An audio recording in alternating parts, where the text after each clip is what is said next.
Yay!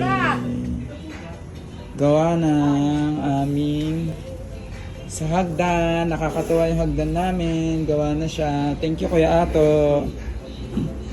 Si Kuya Ato ang gumagawa. Yan guys, si Kuya Ato ang may gawa nitong hagdan na to. May hawakan na din kami.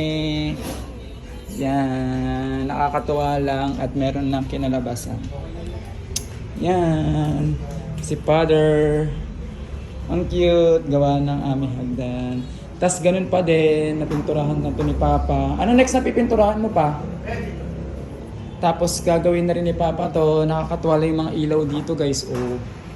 Diba? Ayos yung mga ilaw-ilaw dito. Tapos pwede natin palit-palitan yung mga ilaw-ilaw na yan. Oh. Ayusin pa yung pipinturahan pa. Mas dito.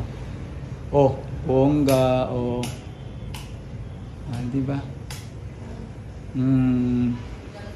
Kaya medyo okay na talaga, guys. Nakakatuwa lang.